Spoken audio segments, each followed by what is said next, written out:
చూస్ country delight, live better. ఇప్పుడే country delight app ని download చేసుకోండి.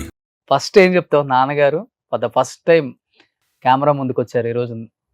నాన్నకు ప్రేమతో షోలో పార్టిసిపేట్ చేయాలి, నా కూతురు గొప్పతనం గురించి చెప్పాలి. ఏమనిపిస్తుంది? ఏం చెప్తావు? మాటలు రావట్లేదు. ఎందుకంటే కూతురుగా నేను కొన్ని విషయాల్లో ఫెయిల్ అయ్యాను. సో అందరి కూతురులాగా నేను సంపాదించలేదు. సో వాళ్ళకి బిల్డింగ్లు కట్టలేదు, కార్లు కొనలేదు, నేను డబ్బులు ఇవ్వలేదు.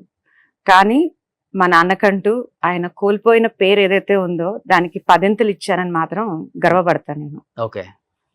సో ఒకప్పుడు శేషు కూతురు నిహారి అనేవాళ్ళు, ఇప్పుడు నిహారి వాళ్ళ నాన్న శేషు అని పిలుస్తున్నారు. అంతకన్నా మా నాన్నకి నేను ఇచ్చే గిఫ్ట్ ఏం లేదని నేను అనుకుంటున్నాను. Great great uncle.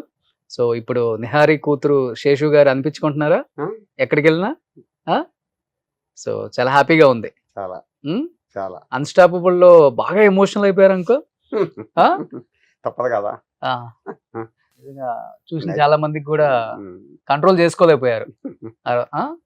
ఏమనిపించింది అన్స్టాపబుల్ వెళ్ళినప్పుడు, మాట్లాడినప్పుడు? అది ఒక గ్రేట్ ప్లాట్ఫామ్. బేసికల్ గా చెప్పాలి అంటే మన తెలుగు అమ్మాయి ఉండి బయటకెళ్ళి ప్రూవ్ చేసుకోవడం వేరు. మన అమ్మాయిని అలాంటి గ్రేట్ ప్లాట్ఫామ్ మీద పిలిచి అందరూ బాలకృష్ణ గారు, అల్లు అర్జున్ గారు పిలిచి వాళ్ళు అప్రిషియేట్ చేయటము, తర్వాత బాలకృష్ణ గారు మళ్ళీ సపరేట్ పిలిచి మాట్లాడటం.